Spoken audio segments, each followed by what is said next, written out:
Alright, time for another physics.com, debatephysics.com video presentation. Again, I think we're going to replay Steve Mould's video where he's talking about a Newton's cradle and transferring energy from the Newton's cradle to another Newton's cradle, and the mechanism he could use to do that in terms of using a lever. And in the process, he talks about having learned something about levers, and he really didn't learn anything. He didn't show us any of that education process, and instead just states a bunch of things that frankly aren't true and haven't been demonstrated by any evidence ever, in my opinion. None that anybody can direct me to. So I'll assert that this formula, the kinetic energy theorem, okay, doesn't have any credibility. It doesn't work in space, can't move a rocket ship, can't lift a rocket ship off the Earth even. The kinetic energy basically never follows when you're transferring the energy from masses, uneven masses, that it never obeys Newton's third law. And the fact is it just creates all kinds of free energy nonsense that can't be capitalized on because, frankly, it's fake free energy because it's a fake formula. It doesn't have anything to do with reality. Just absolute nonsense. And he double downs on it without enhancing the evidence at all. So you have 350 years of no evidence, and he just piles on and attacks one of the most basic definitions of momentum conservation there is, which is the lever. The idea that it creates mechanical advantage, and pulleys do the same thing by basically changing an MV, that's a big M, little v, into a big V and a little m, and that's all it does. It doesn't make any more momentum. So you have to conserve the momentum. That's something most physicists will concede, and yet they'll defend ideas and concepts that violate it overtly. And that makes no sense. So we'll just go through the gibberish again. And there's not much else I can do. I'm doing my part. You have to do a little bit of honest thinking and recognizing that, yes, they really haven't shown you anything. They haven't shown you a single ballistic pendulum experiment where they collect anything more than the momentum. To collect the kinetic energy, they have to collect more than the momentum. And not in a single case has that taken place. And then again, you can go through levers and gears and turbines and all kinds of things. And this formula never shows that it can ever, this stuff called kinetic energy, can ever do any practical work, ever. And momentum always leaves a pretty good and easy to follow trail. So I think that's enough of a preamble. Yeah, okay. So leave us play the video. It's going to take 21 minutes at least, plus me talking. There's a nice big fat commercial in it, so I can take that part out. So I had this idea to build what I'm calling the double-decker Newton's cradle. The idea is pretty straightforward. With a normal Newton's cradle, the energy of the first ball is entirely transferred to the last ball. Yes, and it's all how it's transferred is the real key thing to understand, that the elasticness is basically just a transmission medium that sends energy in this direction, keeps it in this direction, and keeps transferring it in that direction, and then does it in the opposite direction. No equal and opposite force obvious. It's a complete exchange of force, which makes it a little better to understand the third law in that kind of context, understanding that nothing takes, there's no counter force that stops the one thing from moving. The counter force is it gave its energy away. It's that simple. There was no counter force that took it away. It gave it away. Whereas in the double-decker setup, I want the energy to transfer from the first ball. Did you know that That's irritating. That soon. It's just a sad fact. He doesn't have to make any new videos. He can just collect huge revenue on this stuff he has already done, and he doesn't really have to work ever again. disgusting system, actually. Anyway, so he's saying this lever something something to the first ball of the lower Newton's cradle. But as you can maybe tell, the issue is with tuning the lever, specifically the mass of the lever and the distance. So it's not so much specifically the mass, as he already did this experiment in a sense, in terms of was trying to figure out what's the best elastic mechanism. So he did a video where he dropped a glass ball bearing, a silicone, whatever, on a hard surface, blah, blah, blah, got it to bounce 256 times or whatever. So he already knows the rules, and he's not really obeying the rules. He's just saying, I'm going to stick any old piece of metal in here and see if I can transmit the energy, and it seems pretty unrealistic to think it's going to be as simple as, everything has to be tightened up, so to speak, and you have to calibrate it, to the circumstance, and that's all you have to do.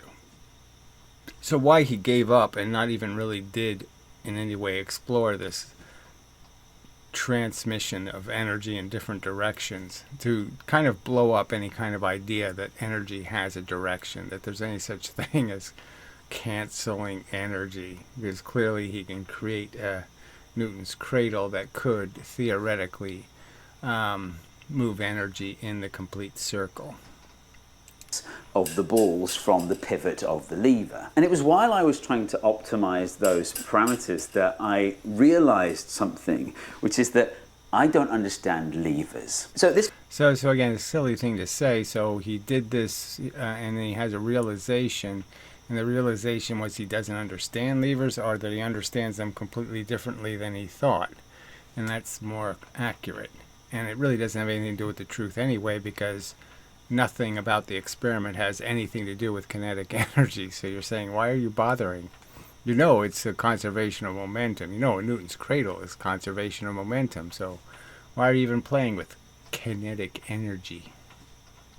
This video was originally going to be, hey, look at this weird Newton's cradle that I made. But now it's going to be me trying to convince you that you don't understand levers either. And then maybe together we all get to the point where we understand levers again with a bit of... So there's no understanding provided through anything called a reasonable experiment, or, teasing it out of the environment or anything like that. He's just basically going to say, oh, I forgot where it says in the book I have to believe in the kinetic energy theory. And that's it. He's just going to recite the mantra of the Holy Ghost exists. Oh, I forgot I'm supposed to do the Holy Ghost thing, God and the Holy Ghosty thing. He's in there somewhere. And so that's all he did. He just says, I forgot I'm supposed to have this ritualistic belief in this silly nonsense. And that's really all it came down to. And what he disposed of through that was saying he proved Archimedes wrong, and that for 2,000 years humans have totally misunderstood how levers work because they really conserve kinetic energy. When the absolute truth is no, they conserve momentum, and they do it really well. Help from Matt Parker here and Henry from Minute Physics. So the Minute Physics clip is funny because it basically proves that, yes, the law of the lever works, the law of the pulley, that you're conserving the momentum. So why are they defending a theory where the momentum is destroyed? Hard to say, right? I mean, are they that dumb? I guess so, right? What else can you conclude? They're really stupid? They're making an argument defending a concept they're saying is wrong.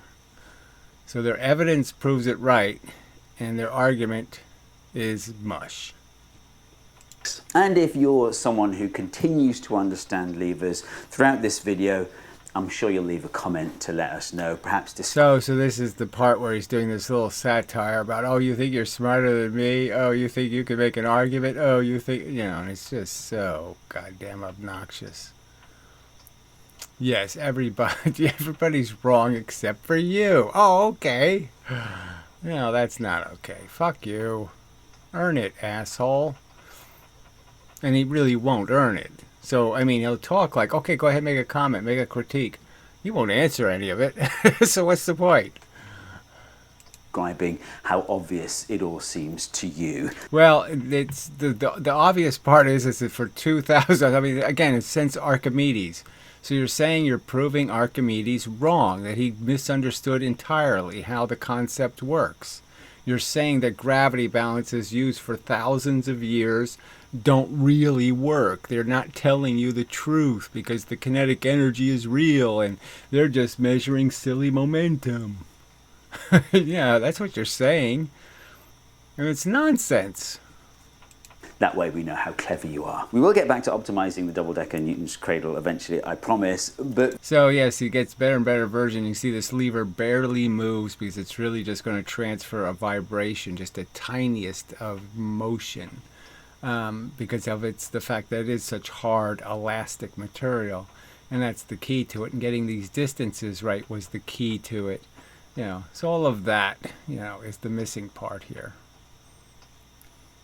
First, here's how I'm going to try and persuade you that there's at least something that you don't understand about levers. To do that, I'm going to introduce you to a thought experiment involving... So this is really not much of a thought experiment, and it really could have been illustrated so much better, and blah, blah, blah, blah, blah.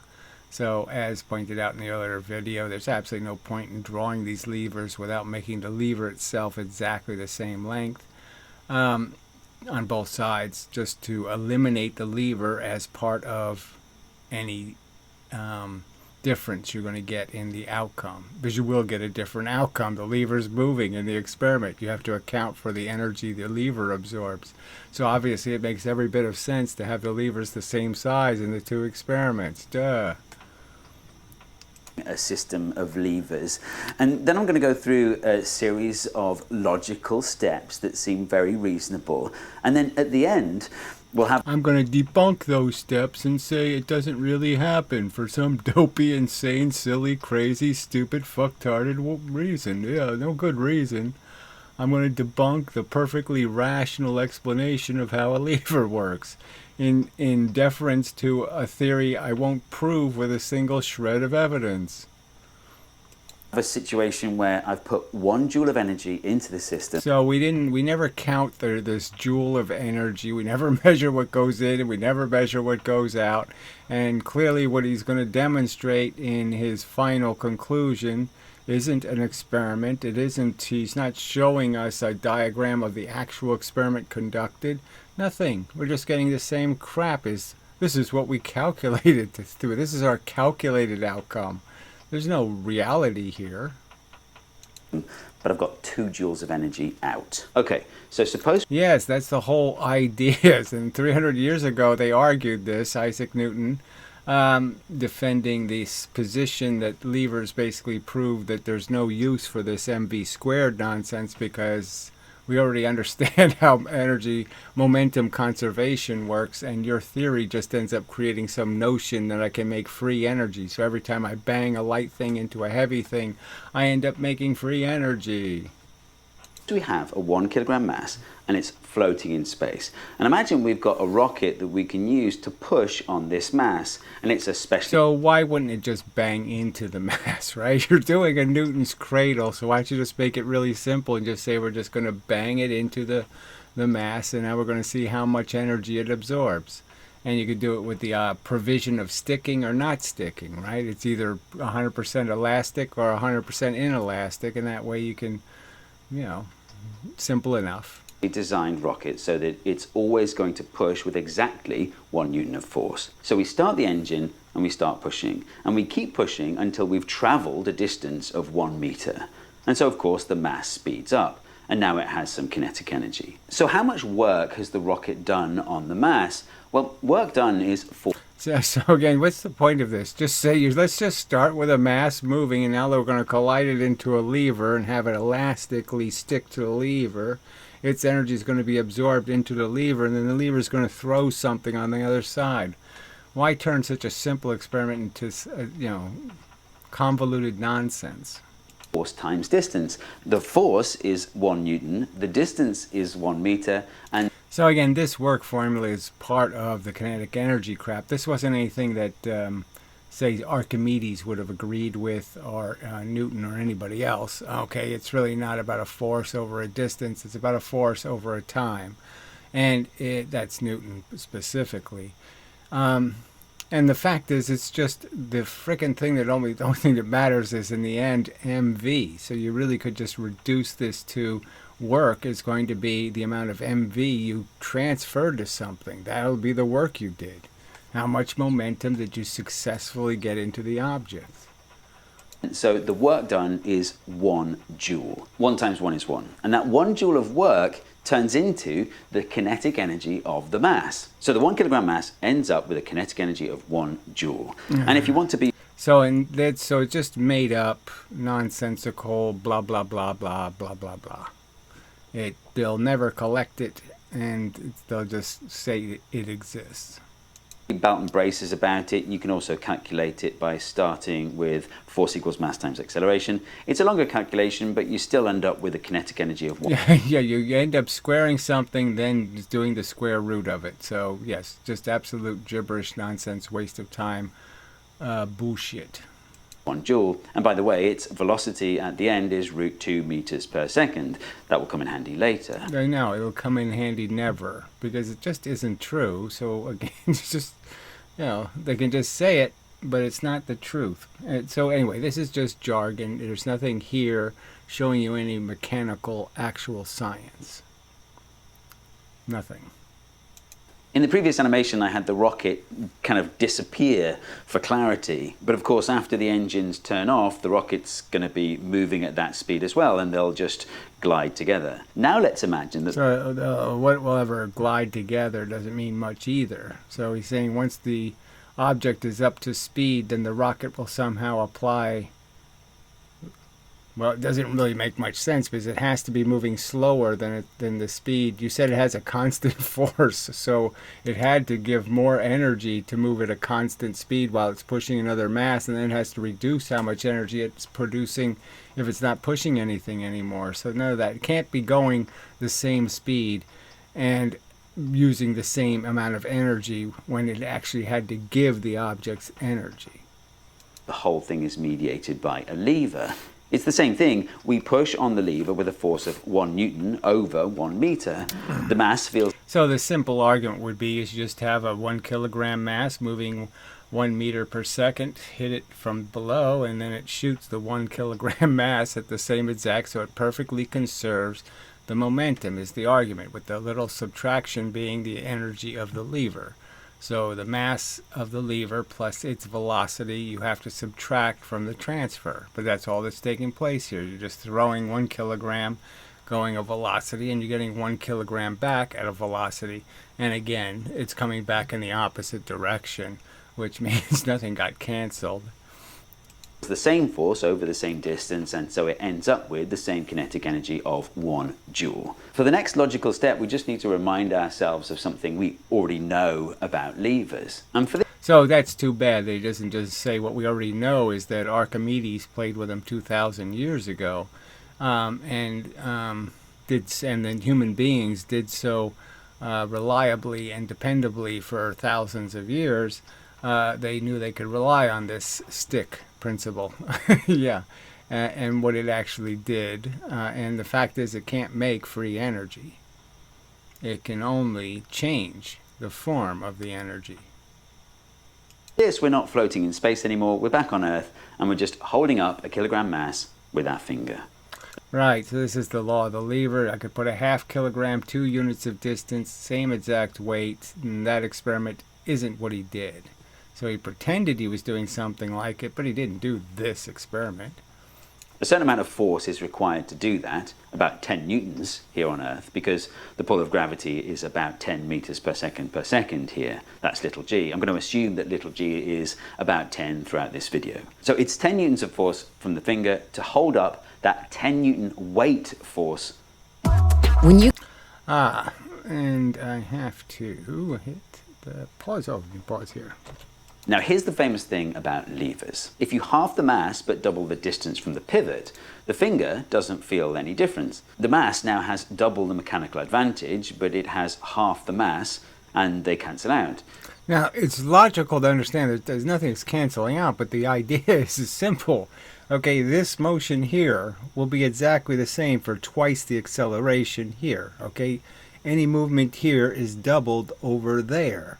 So it's so logical, you can't even miss how logical it is that it can't possibly in any way ever feel any different because it's twice the velocity. It's exactly the same exact momentum. So at one mass here and a half kilogram here, it's exactly the same motion of the lever. So for this to go twice the velocity from here, and the 1 kilogram to go one velocity from here, it's exactly the same motion in the lever. How could it possibly feel different when it's going to move exactly the same when you apply the force? Because it's exactly momentum conservation. So he's saying that there's something wrong with that rational conservation law, that somehow that was his lack of understanding how levers work, was he thought they worked and they don't really work. So he thought they conserve momentum and they don't really conserve momentum, which is so fucking stupid. If you halve the mass but double the distance, the turning force stays the same. So the turning force, he's calling it, is the velocity, mv. It's the momentum stays the same. Okay, you're gonna have the mass double the velocity. It's so simple. An idiot could understand. That's the thing we know about levers. And so your finger is required. So again, he's saying we don't know that, but that's the stupid thing to know. So if you know that, you're stupid. You made a mistake because there's some underlying fact that happens, that something breaks down somewhere. So even though your deceleration of the force you're applying is exactly the same, somewhere you're losing energy. You're losing momentum. And what are you losing it to? Well, that's right. There's nothing to lose it to. To apply the same force as before, about 10 newtons. Your finger cannot tell the difference between the 1 kilogram mass. Right, so if you would have done the experiment with like a little force detector or some other kind of thing to just test it, you can't find this mistake made somewhere, because it's going to read exactly that. If this weighs one kilogram, that's what it's going to read on the scale. And the half mass going twice the velocity is going to read the exact same thing on the force detector. Mass that's the same distance away from the pivot as your finger, and the half kilogram mass that's twice the distance. So the problem here is that obviously the lever has to be the same, because the lever is part of the moving. You're moving the lever, so you want the same amount of lever on both sides if possible.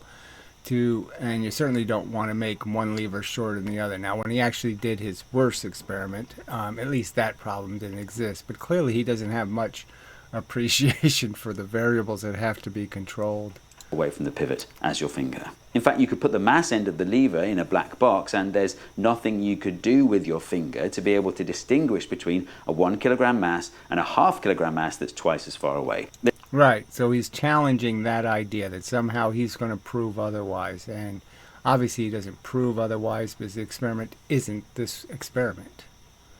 There's no experiment that you could do to figure out which one it was. The finger has the same experience because the force is the same in both scenarios. Okay, so back into space now. So again, it's just clear that it is the same force. It's clear that the lever moves exactly the same way with exactly the same pressure at all times on the other side of the lever. You can't change that because it's the same momentum on both sides of the lever.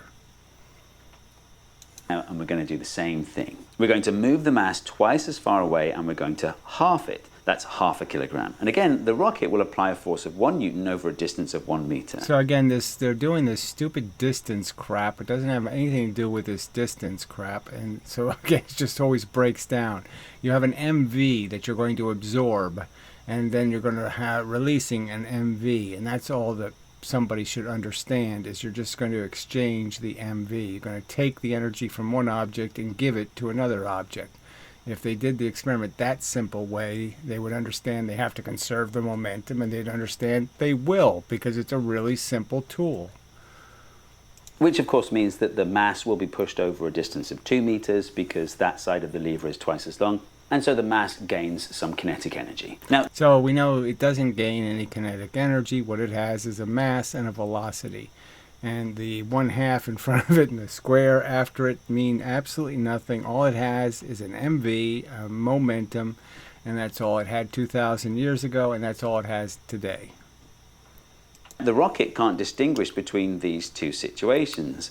The experience of the rocket should be the same in both cases. Right, so if they had a force sensor instead of the rocket or whatever they were using and just said we're going to apply the same force over the same distance, blah, blah, blah, blah, blah, the fact is that that's the result you're going to get, is that those two circumstances will absorb the same amount of motion out of the universe. They contain the same MV, they contain the same capacity to move stuff in the universe. It is a quantity of motion. It was as much as it sounds a little awkward as a description, it's the truth. As we know from the levers on Earth, the reaction force of the rocket will be the same, and so the acceleration of the rocket will be the same. And so the rate at which the lever rotates around the pivot will be the same, like this. Now this end of this lever is traveling. So again, this drawing is just wrong, because obviously it wouldn't be the same if the levers aren't the same. So if the levers don't have the same mass, they're absorbing a percentage of the energy, so obviously your results aren't going to be that ideal result, because you haven't accounted for the losses to the lever itself. Twice as fast as this end of this lever, because it's twice as far from the pivot. So after the engines turn off, the 1/2 kilogram mass will be traveling at twice the speed of the 1 kilogram mass. So Now again, you don't need engines. All they had to do was throw the rocket. Have the rocket have a velocity going in that equaled 1 joule of its mass and its velocity, and then just see if you can transfer your 1 joule of energy. All right, and if it's measured in momentums, you won't have a problem. how does that affect its kinetic energy? What happens to the kinetic energy of something when you halve the mass and double the speed? Well, let's take a look at the equation for kinetic. So the ridiculous equation has nothing to do with reality. So there's absolutely no good reason to look at this equation, because it never produces a reasonable result anytime you try to do any transfers between objects of different mass. If you change the mass, then you change the v squared, and then the whole game is over. Okay, there will be you cannot conserve both momentum and kinetic energy in any circumstance where you take the energy and put it in some other sized object, some other massed object. Never happens, never will happen. So when they say conservation of energy, it doesn't mean anything, because it's only the one that works is conservation of momentum, and that's the only one that is a law. The kinetic energy conservation is just talk. And it's not even meaningful talk, because they concede it doesn't work in a huge number of cases. Kinetic energy, you've got that v squared term in there. Let's write that out as v times v. So we've got a 1/2 mvv. And remember, we're halving the mass and doubling the velocity. So the kinetic energy is halved, then doubled again. Now, Right, so in the case of the half mass going twice the velocity, you would end up making free kinetic energy. So you used a 1 mass going in at 1 velocity, you have a half mass going out at 2 velocity, and by their own theory, oh wait a minute, you can't do that because that's twice the kinetic energy. You doubled your energy. And they're saying, okay, well, we know we can't do that. So to can't do that, to defend kinetic energy theory, they're breaking momentum. So conservation of momentum is being sacrificed to defend some notion that kinetic energy is conserved, when the absolute fact is it's not conserved. It's never conserved. It's not conserved in rockets. I mean, rocket fuel burns, you calculate how much fuel you're expelling at what velocity, and square it, and you won't get the right answer. The ship won't move with that. Calculate the momentum and you'll get exactly how much energy you'll get into the ship. So it doesn't work to move a rocket. It doesn't move to, you can't collect it in a ballistic pendulum. Yet they just keep talking that this should be conserved. This crap should be conserved, and momentum should be sacrificed. You can pretend you don't have to conserve momentum. And they're just pretending, because they're not going to explain where you lost 1/3 of the momentum. if you halve something, then double it, that cancels out, and we're just left with that final doubling. So instead of 1 joule, it's double that. It's 2 joules. And if you want to use actual values, we can do that, because if you remember earlier, we got a You just did use actual values. Amazing. value for the velocity of the 1 kilogram mass of root 2, but of course we're doubling that, so it's 2 root 2. Squaring that gives you 8. The mass is half, so we divide by 2. And then half again, because the equation for kinetic energy has a half in it. That gives you 2 joules. But remember, the rockets are having an identical experience. 1 Newton. And that's the truth of it. They would have an identical experience if you use identical levers, because it calculates out to be exactly the same momentum. And if you're going to conserve the momentum, you have a certain momentum into the experiment, you can expect to get a certain total momentum out, and they have to equal each other. And they're now saying it doesn't have to. Over 1 meter is 1 joule. So I've just shown that we can put 1 joule of energy into a lever and get 2 joules of energy back. Right, energy, kinetic energy. So again, all this word energy doesn't mean anything, because you've decided that every time you say the word energy, it's somehow kinetic energy, and it's never momentum.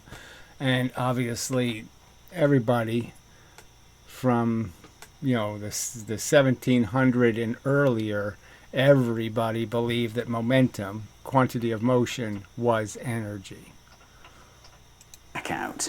So that means one of 2 things. Either free energy technology is real and the government is suppressing it, or kinetic energy theory is absolute bullshit. That's right. It doesn't have anything to do with reality. That's the simple explanation.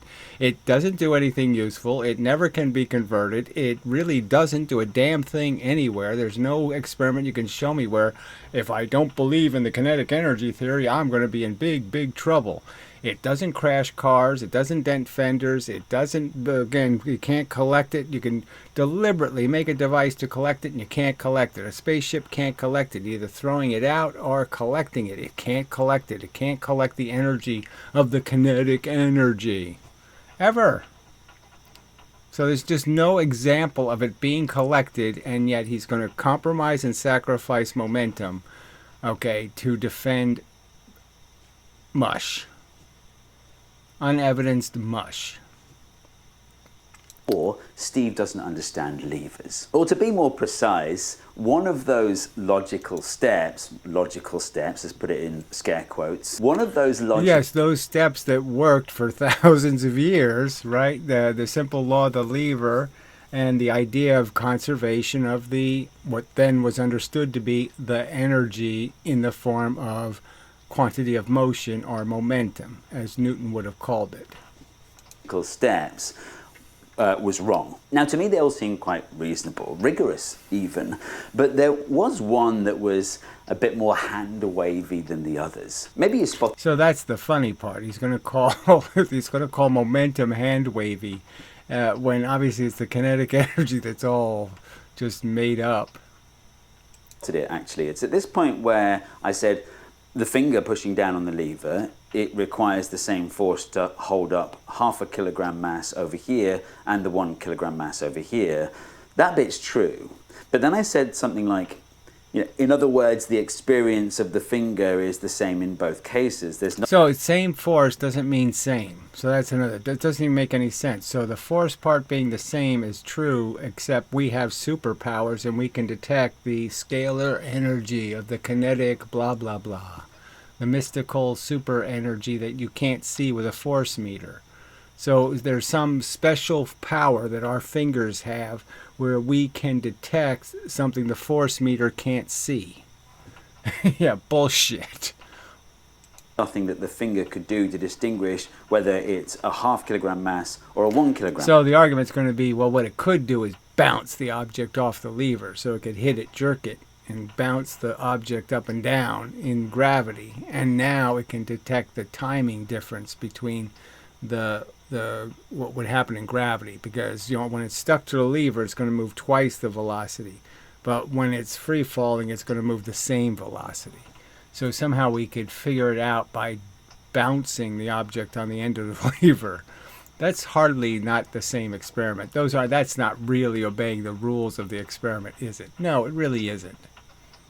mass. It sounds plausible and it seemed reasonable to me when I first started thinking about it. But at the same time, I can't think of any physical concept or idea that would justify it beyond, physics intuition. So this seems like a reasonable candidate for where we went wrong and how we ended up getting. So again, he's saying this is a candidate for some kind of inspection, and the inspection is done in the silliest, sloppiest, flat earther style experiment you could do. More energy out than we put in. So although you need to apply the same force in this scenario that you do in this scenario. So he said it again, you're applying the same force, and yet somehow you didn't apply the same force. I mean, it just doesn't make any sense. You either are applying the same force or you aren't. You can't have it both ways, that you're somehow applying the same force, but you can feel the difference. 9 pounds over here feels different than 9 pounds over here. I mean, it's ridiculous. Maybe it doesn't follow that the experience of, say, waggling the lever is the same for both scenarios. Well, brilliantly, that's something that we can test.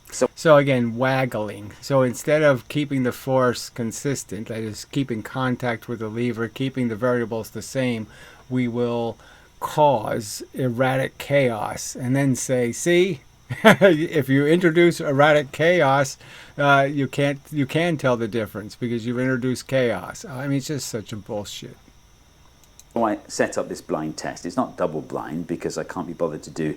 Yeah, can't be bothered to do a reasonable scientific experiment. So you'll do some cheap version that isn't even the same experiment, because obviously he's not lifting, he's not holding the weights up anymore. Now he's just going to move the weights and try to tell the difference, which makes it even harder, frankly, because they don't weigh anything anymore. So now you're really just seeing how much momentum you're giving them. Good experimental design, to be honest. But anyway, we dragged a few people in off the streets. And so obviously, if this 1.4 thing was true, right, you're talking about a difference between twice the velocity and 1.4. Huge, gigantic difference. 1/3 of the force difference. You're going to feel it right away. You're going to feel that difference right away. It's so large. Why would he have to keep doing this and have to ponder and have to, say, oh, which one am I going to guess? Oh, yeah, none of that would have happened if this was actually demonstrating this silly idea that you're going to lose 1/3 of the momentum. This is what we found out. Oh, I would say. Hey, Disney Plus, you should stream the brand new not Baby even. St- Right. If I had to pick, this one wiggles easier. If he had to pick. Did I get it right?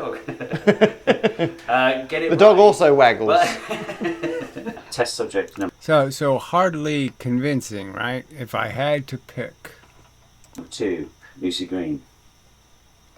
Yeah, one is obviously harder. Yeah? Great. Yeah. Which Oh, one? definitely this one. Okay. Yeah. I'm down.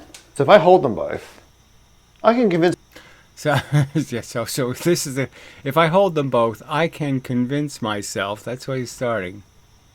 myself that's the same force. That's the same force. So, and the only thing that's going to convince him otherwise is, oh, but we're supposed to know that it's not the same force somehow. So that's the joke of this. This is all just a mind game, psychology game. This doesn't have anything to do with science. I mean, when a guy says right openly, yeah, I can't feel this 1/3 the difference. And that was what it has to be, 1/3 the difference. The momentum is 1/3 less. So you should be able to feel that. But you're saying the next, like the movement's different. Yeah. Once it becomes a dynamic system, it changes. Ah. Yeah. That's cool. I also tried the experiment, and So what a joke. Just too silly.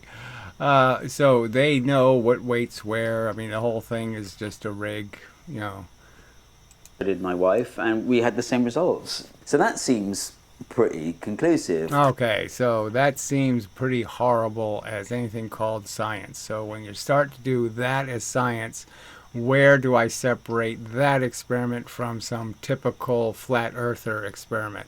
How exactly do I distinguish that crap from that crap? Because that was crap. That wasn't anything scientific. I mean,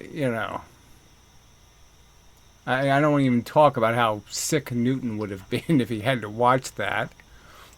Everyone that conducted the experiment felt that it was easier to waggle the mass that was at the same distance from the pivot as their hand, and harder to waggle the mass that was half the mass but twice as far away from the pivot. But let's try and quantify easier to waggle. What does that mean?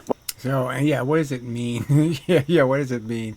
The point is whether you're giving something more or less velocity. So, again, clearly the argument is this isn't any kind of, again, there's no force meters, there's no indication that there was anything here where you're putting the same energy in or doing anything.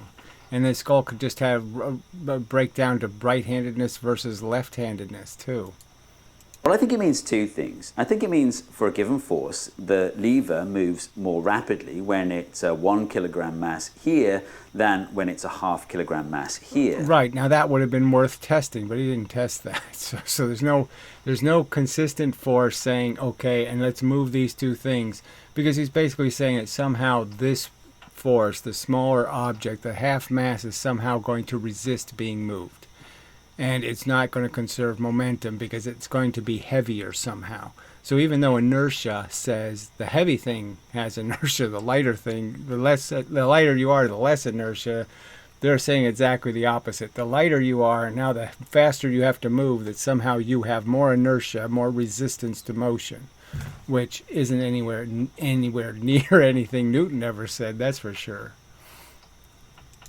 In other words, the lever accelerates more rapidly for a given force. Or to put it another way, the smaller mass that's further away requires a larger force to get the same amount of acceleration. And so pretty rickety system, you got to say, right? I mean, the lever probably weighs almost as much as the one mass.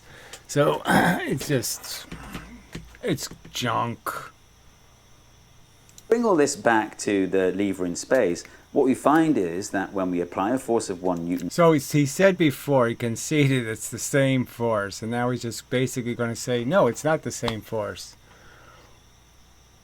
So, what's the point of that? And he's certainly not going to prove it's not the same force because he's not going to show us with any kind of detecting device, no spring, no scale, nothing to indicate to us that it somehow is a different amount of force you're going to have to apply to the half kilogram object, that somehow you're going to have to put more force into the lever.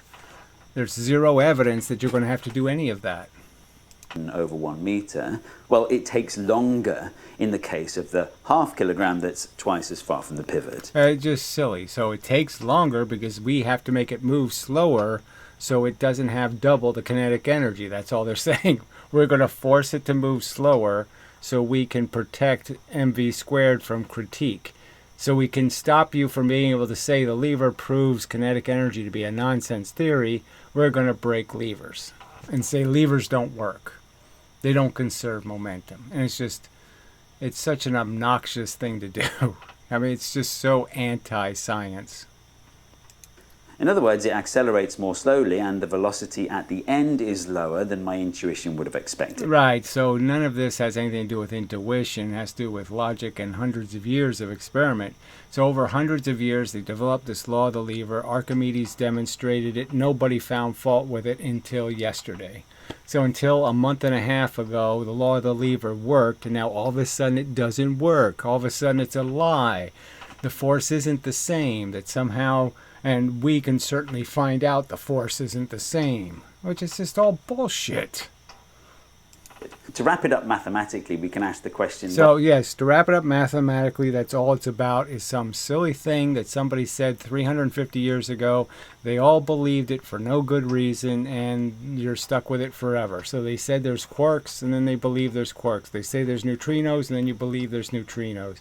It's all just made-up nonsense, and it's humiliating that I have to even have to wallow in this pool of ignorant, stupid... drony, stupid. Yeah, this pool of stupid. Ugh, continuing. Well, how much slower will it be going? Well, we know that the energy must be 1 joule, and then you can derive what the velocity must be from. We know. So again, so the energy going in is 1 joule, and somehow, and the momentum is some number. Okay, so we know that if the kinetic energy says it's 1 joule with the squared velocity, you know that the momentum is going to be something like half of that. But anyway, regardless, he's just saying, look, we have to make our mass good and circular.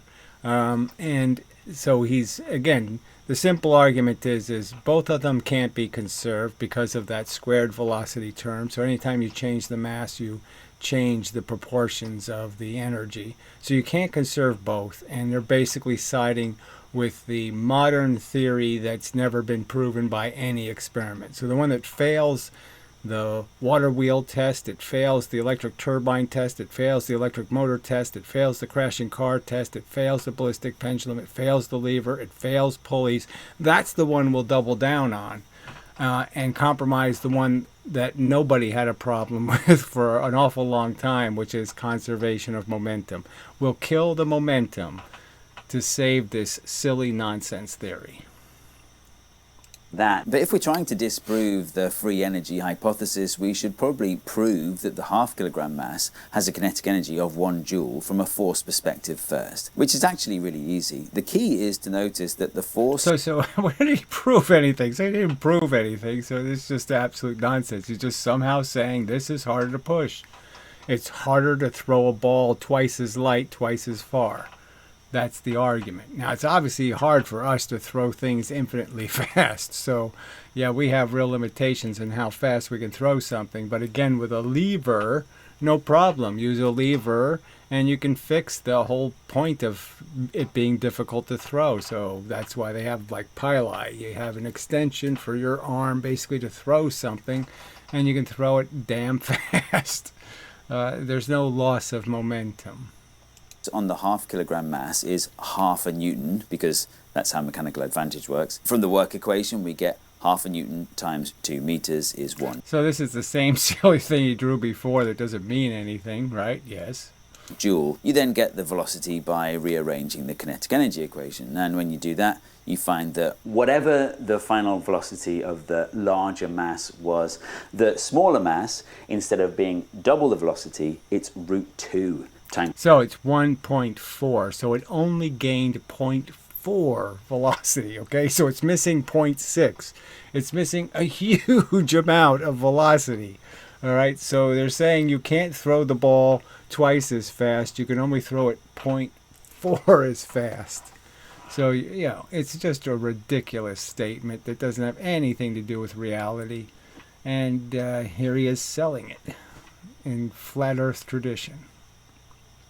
The velocity of the larger mass. So that's where my intuition went wrong. These two spaceships... So again, he keeps saying his intuition when it's 2,000 years of proven experimental results. Gravity balances have worked for thousands of years, okay? And they always conserve the momentum. They basically tell you the only thing that exists is momentum. That's the only thing the balance can find. It will never display a kinetic energy theory. Okay, so what the kinetic energy theory says is true, the balance says isn't true.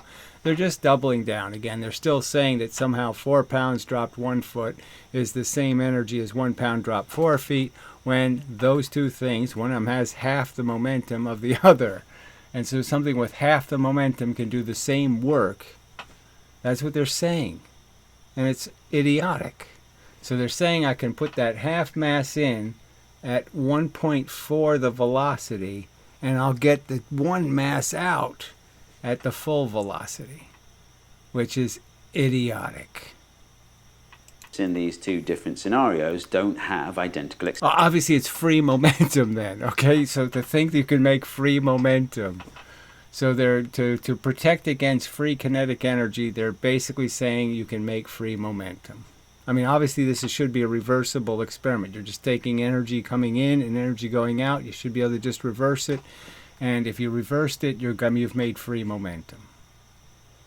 experiences, one of them moves more slowly. But I still think it's a compelling line of reasoning. Like when I've presented it to smart So this presenting to smart people, I guess, is just all misnomers and bullshit, because apparently there aren't any smart people or honest people or reasonable people or any of that, because you fooled almost over 1 million people with a garbage junk pile of shit video. people, it hasn't persuaded them that you can get 2 joules from 1, but at the same time they weren't able yes, that they shouldn't be persuaded by. And then if you inform them that, yeah, well, kinetic energy also fails to show up in car crashes, and it also fails to show up in ballistic pendulums, and it also fails to show up in balances, and also fails to show up in gears, and also fails to show up in water wheels, and it also fails to show up in hydraulics, then maybe they would get the idea. Oh, okay, so this is just another case where kinetic energy fails and momentum wins. Oh, okay. to immediately tell me where I'd gone wrong. You know, I bet I could persuade a few people to invest in a free energy device just by running them through my space lever slide deck. So he thinks that would work. So that's pretty insulting to his audience and to everybody, frankly, that they'd all be too stupid to figure out the flaws in that analogy. And they wouldn't be smart enough to figure out, well, why are you using a spaceship? Why don't you just put 1 kilogram going this way, and then you get 1 kilogram going out that way? Mr. Einstein? It'd be a good way to make a bit of money as well. Not that I do it, obviously, because, I mean, it'd be a hassle. Oh, jeez. The reason why I wouldn't do it is because, yes, that would show really obvious that I lack integrity. Where the very thing I'm going to do right now, which is sell a product. So I'm going to put my name and reputation on a product, try to get you to buy a piece of shit that you don't need for any good reason. And I'm going to try to sell it to you because I get a paycheck. Because, yeah, science is about getting a paycheck. Wouldn't it? Like, I'd have to contact hundreds of investors and chase them all up and keep track of where I was with each one. I need some kind of CRM, basically, you know, a customer relations management, in which case I could use the sponsor of this video. There you go. So I just thought I'd lead in. So it's just so tacky. It's just terrible that these people are the respected physics presenters on YouTube, these compromised sellout piles of shit. And, besides the fact that their physics is absolutely wrong, they haven't got any integrity. They're not good people. They're fucking greedy pigs. And it's just terrible that you people reward them. Ugh. I mean, people donate money to these fucking money whores. Ugh, it's just terrible. All right, pause. Completeness, by the way, where would the 0.5 kilogram mass need to be placed so that the rocket did have the same experience as the 1 kilogram mass that was the same distance from the pivot? If you do the maths, it turns out you're not sending it double the distance, you're sending it √2 times the distance. Yeah, so it's just, again, even that's ridiculous. They obviously, if you put it on the lever at that distance, you won't get all the energy in, and whatever you're having on the other side will end up pushing the lever, because the lever's now going to be going a little faster because the mass is in a completely different position where it doesn't have to go as fast. So, but anyway, so none of this is tested. So never mind. This is just useless drivel. He's telling us what the outcome is. He hasn't shown us that's the outcome. From the pivot. It won't happen. It won't move at that velocity because the fact is the lever will move much faster. Okay, because you've made the mass so much lighter by moving it in. So now it's very light, and now the whole lever is lighter, and it's going to move much faster. But it still feels counterintuitive to me. Like, why is it that the force... Well, that's because you didn't test anything. required to hold it down is the same, but the force to get the thing moving is different. So because you're adding momentum to it, so it's the same thing as I'm lifting a weight, right? I can lift it slowly and it's always going to weigh the same amount. But if I try to lift it quickly, that is, I'm giving it actual velocity. That is, I'm not just keeping it constant with the force of gravity. I'm moving it faster than it acquires its weight from gravity. I'm giving it a velocity. That's the simple thing. As soon as I give it a velocity, any substantial velocity, I have to supply the energy for it to have that velocity. So moving it very slowly, I'm just feeling all the weight from gravity. The faster you move it, now you're putting energy actually into the object. You're giving it a velocity, a sustainable velocity. A velocity it'll have for more than 1 millisecond. I mean, we know why it is, because that's how the physics works. But I suppose my question is, why does my intuition go the other way? Why does my intuition say that if the force is the same So he's doing it consistently. So again, we're back to this argument. I'm going to bang on it and give it a quicker velocity, or I'm just going to have the gravitational weight, which will be a constant force.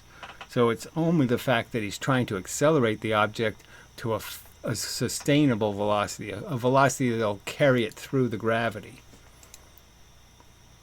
hold a mass stationary against gravity, then the force should be the same. So if you do that experiment evenly with the 2 mass and the 1 mass, and you do that experiment, no problem. It's going to feel the same, but he wouldn't do that experiment. To get it to accelerate at some particular rate. Well, I've been thinking about that, and I think this is where it comes from. Suppose I'm holding a mass, maybe it's 1/10 of a kilogram. That means I'm having to apply a force of 1 Newton to hold this thing against gravity. And I know from life experience, like I don't know the numbers, but just like qualitatively, I know that if I doubled that force, then the thing would accelerate upwards at 10 meters per second, right, at little g. And so when I get a sense of like how hard is it to keep this thing stationary, I have an expectation that if I double that force, then it should accelerate at little g. But when I press... Well, obviously, if you're pushing it harder than the force that's pushing it down, then yes, it's going to move. Down on a lever with a certain force, right, to keep it stationary, and then I double that force, my brain is expecting my hand. So again, if he applied the force by maintaining the idea that he's not going to jerk the lever, okay, then there's not going to be any problem. A force meter will tell you it's a constant force. And even if you change the acceleration, even if you didn't have a even acceleration, the accelerations aren't going to be any different. You're going to have just as likelihood of applying an uneven acceleration to the 1 mass as you would the half mass. To accelerate downwards at little g, but it might not, right? It depends what's going on the other side of the lever. And then I was thinking, like, is there a neat way, like, is there something I can point to and say, look, this is where it deviates from? Right, so there's no experimental evidence that you can point to, and that's the key thing. No one did this experiment. No one tested any of this stuff, so he's just doing this ambiguous, like, well, try it yourself, you know, make yourself a little balance and then see if you can screw it up and pretend it isn't the same. And of course, it's, if you want to sense a difference, I guess you can force yourself to sense one, but no one's doing the blind test. Intuition. And I thought, well, it's because it's a spinning thing. You know, the physics of spinning things is counterintuitive because you've got the moment of inertia with the... So again, there's no blah, blah, blah. So that's all he says so. It's counterintuitive because, again, you've complicated something simple by just, if everybody just understood it's just little atoms moving speeds. And it doesn't matter. Angular velocity, momentum, same thing. I mean, angular momentum, it's all the same thing. It's just how fast is it going if I convert it into a linear motion. And that's all that matters. And the rest of it's just friction on bearings. What side of the bearing is feeling the friction? That's which way the thing is going to have a torque. So, not that complicated. this r squared term, like maybe that's why. Maybe it's just because the physics of spinning things is weird and we don't have an intuition for it. But then I was talking to Henry. So clearly the lever isn't spinning. Okay, so it's rotating a little tiny bit, but it's such a small amount, doesn't make any difference. And again, doesn't make any difference. I mean, going faster in this angle isn't any different than going fast in a straight line. It's the same thing. It's momentum. And that's all it is. Minute physics about it. And you want high performance tools? So he says the word, now I think I'm wrong. So he brought up minute physics and he says, now I think I'm wrong. So that really doesn't go together much, but let's see. Wrong. Hey Steve, so when you first told me about this lever paradox puzzle thing, I also thought it must be because rotating things are complicated, but when I sat down and did... Alright, so I slowed the speed down. So he's saying he was wrong about this having something to do with rotation. Okay, that's what he's saying he was wrong about. I sat down and did the calculations, I noticed that I didn't really have to rely on any physics specific to rotations. Ultimately, the two... So he did the calculations and found out that angular momentum is just regular momentum, right? And that it can't possibly make any difference. Oh, okay. I could figure that out without calculating anything. Different masses are distinguishable when you waggle the lever purely because they move different distances. So again, the reason why the fact that they're moving different distances is completely balanced, though. It's the same momentum. So again, they're moving different distances completely appropriately. One is going twice as fast as the other. It's moving twice the distance. So it's perfectly consistent with law of the lever and conservation of momentum. So he's implying that this means something when, of course, it can't mean anything. The little mass on the twice as long lever moves twice as far for a given deflection of your hand. This got me thinking... Twice the distance. So again, twice as far is twice the distance. And again, the argument is that there isn't anything real here. They never tested it. They didn't tell you, here's the force meter saying it's more force, that somehow it takes more force to move the lighter object twice the speed, that here's the proof it takes more energy to do that. There's no evidence it takes any more energy, or any more momentum, or any more force. About other places where an identical force applied over a fixed distance can result in objects moving different distances, which made me think of pulleys. Right, which is completely consistent with the law of the lever. So again, it does exactly the same thing. It conserves the momentum. So the half mass will go twice the velocity. The half mass will not go 1.4. It won't travel 1.4 the distance. It won't be going 1.4 the velocity. It will be 2 to 1, just as Steve's intuition for the lever. So again, this is proving the case that, well, if we're going to say that levers can't violate conservation of kinetic energy, why are they saying that pulleys can? Pulleys are conserving the momentum and violating kinetic energy. They're making free energy. So he didn't say it in this little clip, but the clear fact is pulleys make free kinetic energy because they will move the half mass twice the velocity and create exactly what you're saying you can't create, which is twice the kinetic energy. They'll do it. I mean, it's an amazing bullshit video. He puts this minute physics clip in that's proving their point is wrong. Like, you could hold up a 1 kilogram object with a rope over a pulley like this, or a 0.5 kilogram object with a pulley set up like this, and the force you'd experience would be the same. So he's conceding again, same force. There's no indication it's harder to. This 5 kilogram, the half kilogram, isn't going to cause more inertia problems. There's not going to be more newtons of power or weight. None of that's going to happen.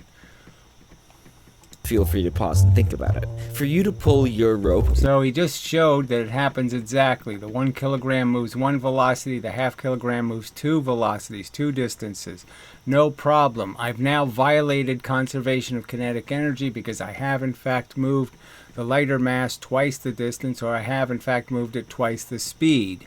Therefore I have made free kinetic energy. 1 meter, the 0.5 kilogram object will move 2 meters. So he's saying it. So this is what we are saying. Okay, so you're proving that you can make free kinetic energy with pulleys, and somehow you can't do it with levers. And that's your argument, that pulleys prove that you can do it, but and somehow that defends the idea that levers can't. So somehow this is an argument explaining why levers can't conserve momentum by showing that pulleys do. I mean, it's so incredibly incoherent crap. While the 1 kilogram object only moves 1, just like the rocket lever thought experiment. And the rest of the math works out identically to the levers. If you hit... So he says the rest of the math works identically for the levers. I mean, maybe I can see that little tiny clip of the math. I don't know. There's no working out identically. They're obviously making two completely different arguments.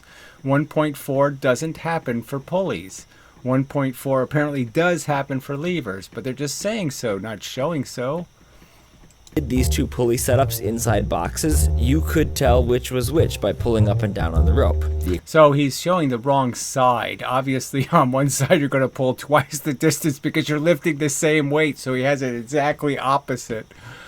So yes, of course you can tell the difference if you're the half mass on one side, you're doing the half mass part, twice the velocity, you're doing one velocity on the other side. Yeah, you can tell the difference from the other side.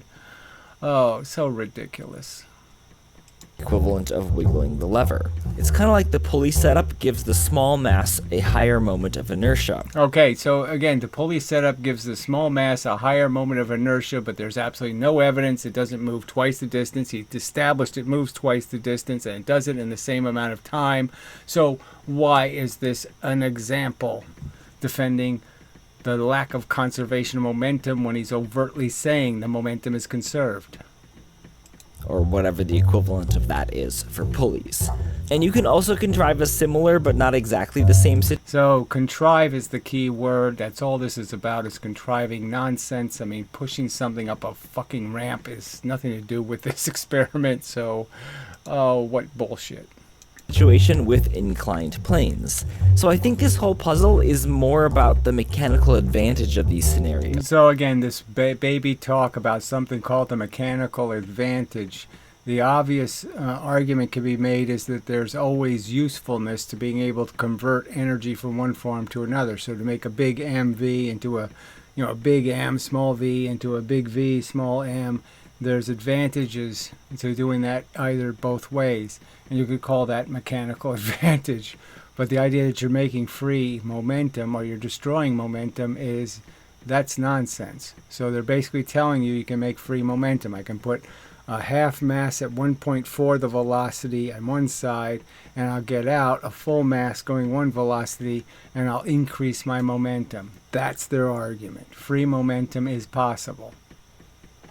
There's no choices here. There's no way to conserve both. You have to rationally pick one of these theories, mv versus mv squared. You have to pick one and say, yes, that's the one that runs the universe, because they're incompatible.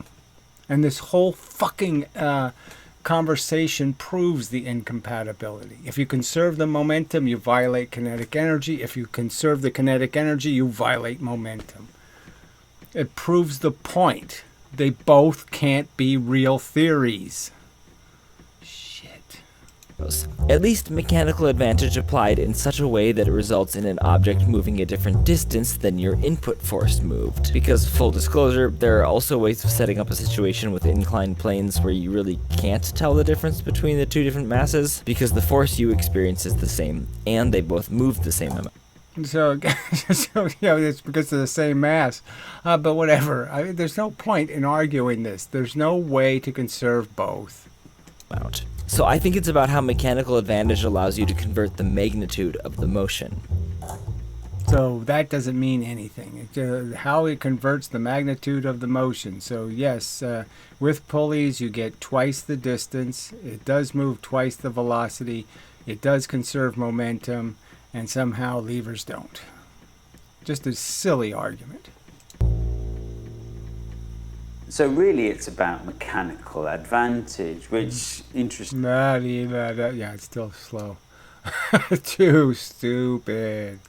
It's really about mechanical it's about too stupid and too dishonest. Interestingly was the central premise of my last video about Brennan torpedoes. Total coincidence there. The famous thing about mechanical advantage is there's a trade-off between force and distance. So more bullshit about some trade-off. There's no trade-off. That's not conservation of energy. Is a real idea, and you just have to properly define what the hell energy is. So you're either going to conserve momentum in the universe or you're going to conserve kinetic energy. I would argue that all the evidence points to momentum is real and kinetic energy is false. No reason to believe in kinetic energy. It doesn't do anything. It doesn't do any work. It isn't at all useful. It's just an absolute nonsense. Moved. I don't require much force to move this mass up and down because I have mechanical advantage, right? But to get the mass just to move it. So again, he's saying I don't have to use much force. It just doesn't make much sense to say you don't have to use much force when you're applying the force over a larger distance. So it's the same stuff again. You just have to add up the energy. It's the same calories. It's the same work. If you were to describe it as work, the work equation doesn't care how much time you take. It's just going to say, how much did you have to move and how far did you have to move it? Little bit, I have to move my hand a lot. And I guess we can just extend that. So it's not just a trade-off between force and distance. So there's no trade-off. Again, it's either conserved or not conserved, and you're just picking which one you're going to conserve, and the other one's going to be violated, and that's the truth. So you're going to have to rape momentum, okay, or you're going to have to just say, oh, forget about it. Yeah, kinetic energy never looked very good, so why are we believing in it? It's a trade-off between force and distance over time. In other words, velocity. It's also a trade-off between force and distance over... So all this means nothing. The trade-off, what are you even talking about? Where you're basically arguing you can make free momentum. So that's the statement you should just be saying. I have created a free momentum device. It's called a lever. Yes, it's thousands of years old and nobody knew it had this miraculous capacity to make free momentum. So all I have to do is put light things going fast on one side and make heavy things going slow on the other side that have twice or 3 times or 5 times or 10 times the momentum. Free momentum, we all can have it. With time squared. In other words, the acceleration. So to apply that back to the waggly sticks, look, in this scenario, we actually have mechanical disadvantage. So let's look at what happens if we give ourselves mechanical advantage, right? So we're going to double the mass, but bring it closer to the pivot. And now it's easier to waggle, but we have to waggle it further. And it's going to waggle faster. And it's going to accelerate more rapidly too. I don't know. So none of that is being demonstrated by this nonsense. So nowhere in there did I see any of that. And I can't even, he doesn't even have the weights attached. They're falling off. On the other side, if we've got mechanical disadvantage, then the force is larger, as we could feel, but also... So again, he said the force is larger. They don't measure it, so there's no evidence the force is any larger whatsoever. Nothing. There's no physical evidence that that's any more weight or force to overcome at all. That somehow the half mass is really heavy. No evidence. The distance traveled is smaller, and the velocity is smaller, and the acceleration is smaller as well. At Merrick, No food evidence. is our love language. Butting in here again. I want to add one other reason I suspect your original puzzle feels counterintuitive. I think we're used to thinking about the experience of applying a force for a given amount of time, like holding a 1 kilogram weight for 5 seconds. But if you tell me I'm going to apply a force over a given distance, which was the original setup, while that sounds super similar to our brains, it's actually Super similar. Yes, the distance and the time are both related. So obviously the distance doesn't matter if the time doesn't matter, right? If I can take 10 minutes to go 1 meter, I still had to travel the 1 meter. But anyway, it really does only matters when you're going against gravity. The faster you can get out of gravity, obviously there's great advantage to get out of the gravity quicker because it's a time-dependent force. Actually a very ambiguous statement. Lifting a 1 kilogram weight a meter could take 5 seconds or 5 hours, and those would be very different experiences. Well, they really won't, frankly, if the only thing calculated is how much fuel did it take. So if you're not fighting some constant force and you're just trying to give something momentum, it doesn't matter whether you take an hour to give it the momentum or you take 10 milliseconds to give it the momentum. It's going to be the same amount of MV. You're going to have to use MV to give it MV, and that's it. You're just giving it mass and velocity, and you have to just get it from something that has mass and velocity. Yeah, that makes sense. No, it doesn't. I like that. Any other theories from viewers? You can let us know in the comments. But what does Yeah, it won't matter. It won't matter. You're not going to respond to anything, and you're not going to make this a credible fucking argument in the first place. all this mean for my double-decker Newton's cradle? Well, when you're trying to figure out where the ball needs to strike the lever, you're trying to figure out the position that would cause all of the kinetic energy. So look, we know there's no position problem because it's the same distance from the fulcrum. If you change the distance, then you're going to screw it all up.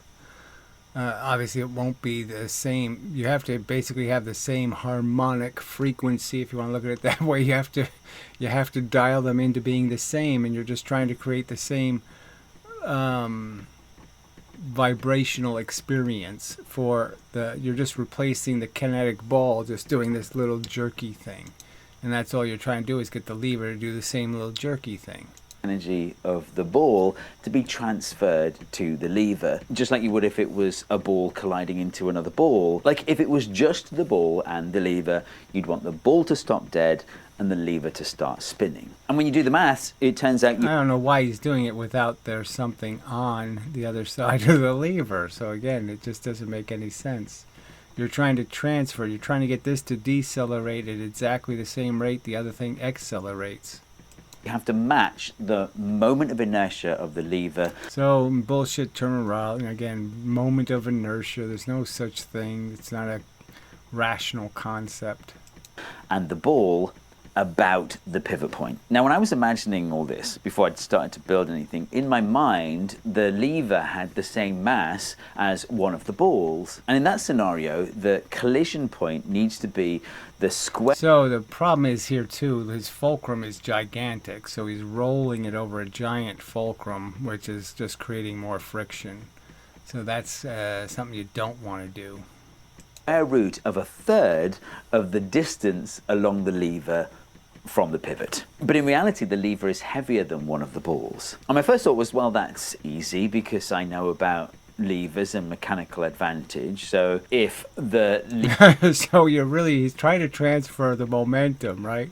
And now he's going to say know something about transferring momentum when he just proved you can't transfer momentum with a lever.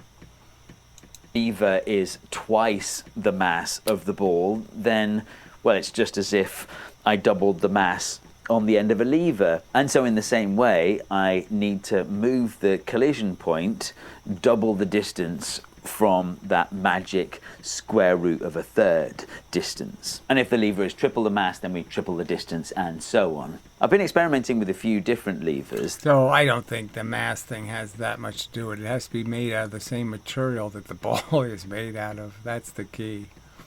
The mass ratio of this particular one is something I didn't write down, but this footage is showing you what happens when you move out by that amount. And as you can see, after the collision, the ball continues to move forwards slightly. It hasn't stopped dead. Well, it won't stop dead because you don't have anything on the other side. There's nowhere for the energy to go. Ugh, so it's going to reflect. So we're too far away from the pivot. And if you remember earlier how I had to place the half mass at a distance of √2 away from the pivot for the rocket to have the same experience. So he didn't have to do it. He didn't do the experiment. So he's talking as if he did an experiment. Didn't do any experiment. There was no evidence this is true. Just made it up. Well, we need to take the root of the mass ratio here too. And when we do that, this is the position of the collision. And look, the ball stops dead, which is great. Weirdly though, this lever just doesn't work very well. So again, it stops dead because this is a completely different piece of stuff you're hitting.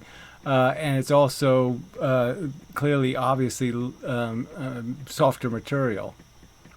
Very well when you bring all the balls in. This is a shorter lever that has a more traditional swivel pivot, whereas this lever works much better. Like, the back and forth bouncing doesn't last particularly long, but what's important is Just look how little the lever's actually moving. So obviously that's the key to the whole thing, is to knock out as much of that motion as possible. And clearly the equidistance is really important.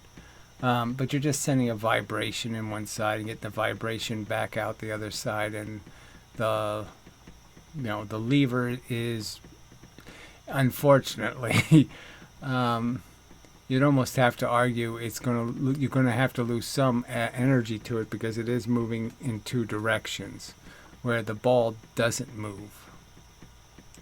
about one ball comes away from the Newton's cradle. But look how after it's really almost not moving at all. So he really has pretty much got to just travel the vibration through the lever.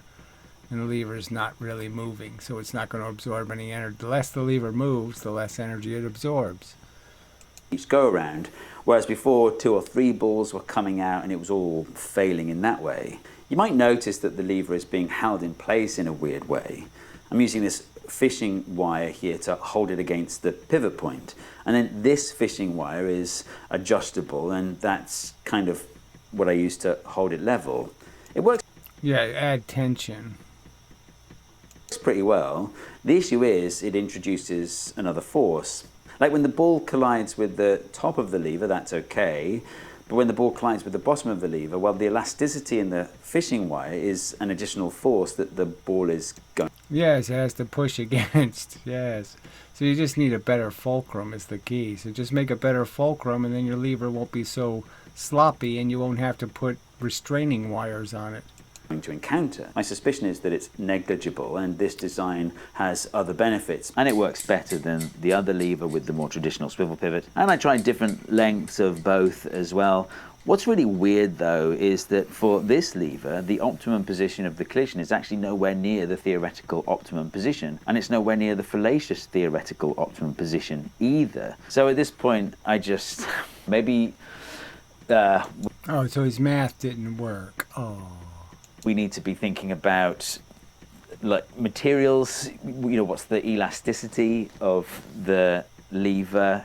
Is it acting like a spring, and so we kind of need to work. So again, yes, it's really, you're supposed to have it just act like a steel ball. That's the idea. But whatever. Let's get this over with. About some of the energy coming back. I definitely think there could be some design improvements. Maybe if I had a CNC machine, I could create a more interesting pivot that's also... I don't know why you would do this to it, frankly. Why wouldn't you just have a nice regular fulcrum, as pinpoint as possible? like... Oh, that's unfortunate. After all this. Ugh. All right, leave us finish up, hopefully. for the lever to hang off, well, something like that. But anyway, it's not bad. You get one ball popping out each time, but it dampens very quickly. I am aware that Action Lab released a video about the Newton's cradle. Okay, yeah, so I'm not going to do this Action Lab thing. That was a really terrible video also. Complete bullshit. I can't remember what, yes, it's like this doubling down the energy, and it's this the whole idea of canceling energy. You can't cancel energy, so just garbage. Alright, so we'll call it a video. And, ooh, you can't see it. Oh, I must have closed it. Okay. I must have done something. Anyway, it doesn't really matter. I just saw the rest of it, I'm pretty sure. So an hour and 22 minutes, long video, but it needed to be done again, just to restate the issue. And this is the state of science, that something that terrible, a video, just preaching garbage, no evidence, pretending they proved something or demonstrated something when nothing was demonstrated with anything called credible scientific testing. It's just crap. Contrived crap to prove propaganda. And you people should be ashamed defending it. You really should.